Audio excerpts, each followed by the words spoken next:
Welcome to a guide to every deck in EDH, and today we are looking at Adeline, Resplendent Cathar. Now, most players will be familiar with Adeline from Pioneer, where it is the top deck payoff in the Humans deck, but it can also be quite good in EDH as well. So just to cover it again, 1 white, it is a star 4 vigilance. Its power is equal to the total number of creatures you control, so at least 1 for itself plus anything else. Whenever you attack, for each opponent, you create a 1/1 white human creature token that's tapped and attacking that player or a planeswalker they control. So the moment you attack with anything, including Adeline itself, you'll create 3 tokens for each of your opponents. So it'll immediately upgrade into a 4/4, and that will mean that you have 3 1/1s that you can use as fodder for whatever or pump. And then we're going to get into the rest of what the deck does. So we've got the Beatdown.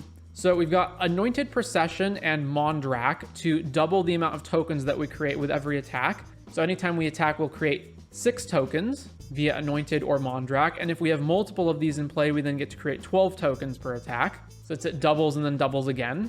We've got Baragond of the Guard. Whenever it or another human enters the battlefield under your control, creatures you control get +3 or +1/+1 and vigilance until end of turn. So again, with Adeline in play, this will trigger 3 times, meaning that all creatures will get +3 on every attack. Cathar's Crusade, similarly, whenever a creature enters the battlefield under your control, you put a +1/+1 counter on each creature you control. So a permanent +3 every time you attack. Champion of the Parish, whenever another human enters, you put a +1 counter on it, which means it gets +3 per attack via Adeline. Coppercoat Vanguard gives +1/0 and ward to all of your humans, which of course includes your commander.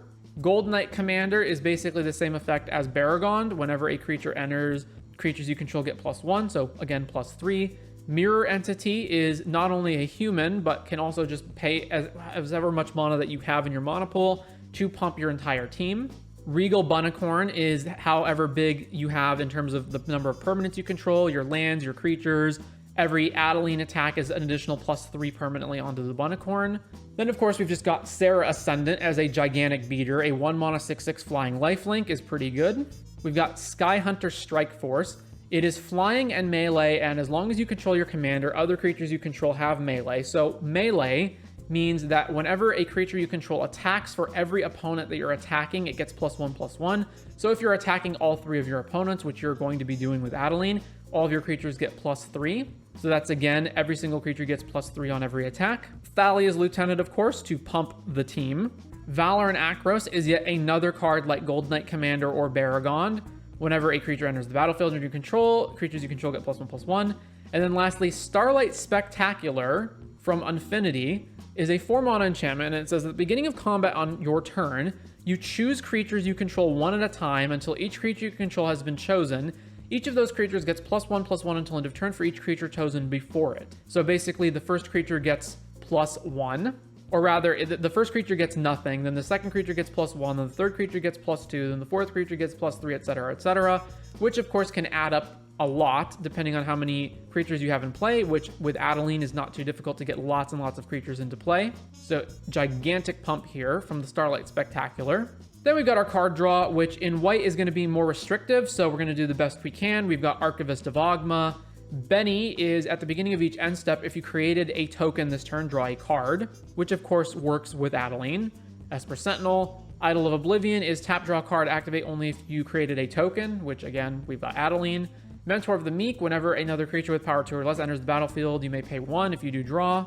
Skull Clamp, we're making a bunch of 1/1 creatures anyway. Staff of the Storyteller, ETB, make a 1/1 flyer, and whenever you create 1 or more creature tokens, you put a counter on the staff, and you can pay white and tap and remove a counter to draw a card.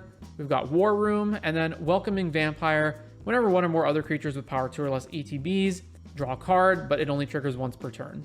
Also, one more note on the Starlight Spectacular. So it triggers at the beginning of combat, meaning it's before you make any of the tokens with Adeline. So this is a card that only works when you have already produced a bunch of creatures. Some fast mana, turn 1 Adeline off of a Jeweled Lotus is pretty good. We of course do want to make sure that our Adeline is both protected and that we can attack with it immediately if possible. So haste from the Lightning Greaves and Swiftfoot Boots. Bunch of lands, primarily plains, but we do have a few others. Then we've got all of our protection, which again, we want to make sure that our Adeline is not killed since it's the primary build around for what we're doing. We've already been through some of the cards with Cavern of Souls to protect from counterspells, Coppercoat Vanguard for ward, Swiftfoot Boot and Lightning Greaves for Hexproof and Shroud. Then we've also got Defense Grid and Grand Abolisher to make it more difficult to interact on our turn. Silence as well. And then Skrelv, Giver of Runes, and Mother of Runes to once again protect Adeline. Some ramp, including Pearl Medallion to make sure that we get stuff out faster. One Swords to Plowshares. And then of course, what mono white deck would be complete without tons and tons and tons and tons of Stax cards?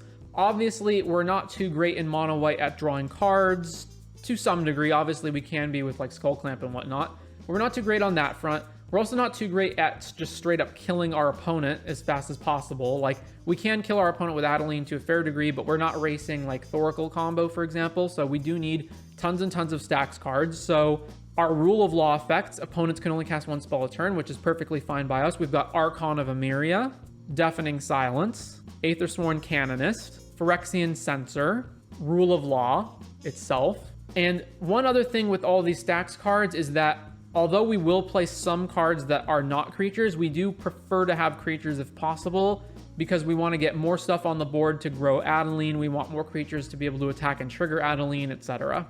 Then we've got Armageddon effects to destroy all of our opponent's lands, which includes Armageddon and Ravages of War, because we do not care even about our own lands as long as we can set up a superior board position of Adeline and a bunch of creatures to just kill our opponents off pretty quickly. If we've got Adeline and a bunch of tokens and we're making more tokens every combat, then we can kill our opponents regardless of how much mana that we have. Cataclysm is similar to Armageddon and Ravages of War, but it also takes out every other permanent aside from just lands while only leaving one behind. But this is still fine as long as we just have an Adeline in play.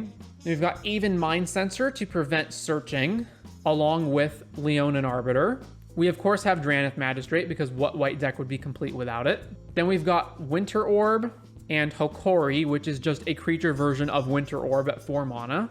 We've got anti-trigger creatures and other effects with Hushbringer, Hushwing Griff, and Torpor Orb to shut off opposing ETB triggers. We do have a few ETB triggers of our own, but not that many and nothing that really matters. We've got Kataki to tax all of the artifacts. Linvala to shut off opposing creature activated abilities. We cannot play Cursed Totem because unlike Linvala, which is asymmetrical, Cursed Totem is symmetrical, and we do have cards like Giver, Mother, Skrelv that we do need to be able to activate. We've got Null Rod and Stony Silence to shut off artifact activated abilities. We do have our own artifacts to activate, like all of our Mono Rocks and Lightning Greaves, but we can get away with not being able to activate those much more than our opponents can. Rest in Peace to eat the graveyards up. And then along all of our various taxing effects, we've got Glow Rider, Thalia, Vryn Wingmare, and Thorn of Amethyst to make non-creature spells cost more. This is yet another reason why having our Stax cards in the form of creatures is going to be superior. And then finally, Trinisphere, which is not exactly a Stax card in the same way that cards like Thorn and Thalia are, but it is a tax card. It's also pseudo protection because a lot of players will not be able to leave up 3 mana during our turn, including for cards like Force of Will, for example. So all of this is going to help us Stax our opponents out, and then we can win the game by having a superior board state. So the primary thing that this deck is trying to do, we want to get Adeline on the board as fast as possible. We want to make sure that it's protected from counter spells with cards like Cavern of Souls and from removal with cards like Giver of Runes and Lightning Greaves and whatnot. We also want to Stax our opponents out with all of these Stax cards, and then Adeline alone is going to allow us to have a superior board state to our opponents by generating 3 tokens a turn and just by making Adeline herself huge. And then even if that alone isn't enough, we have all of these beatdown cards to pump our team and very quickly kill off the opponent. And that is going to be the main strategy for Adeline Resplendent Cathar.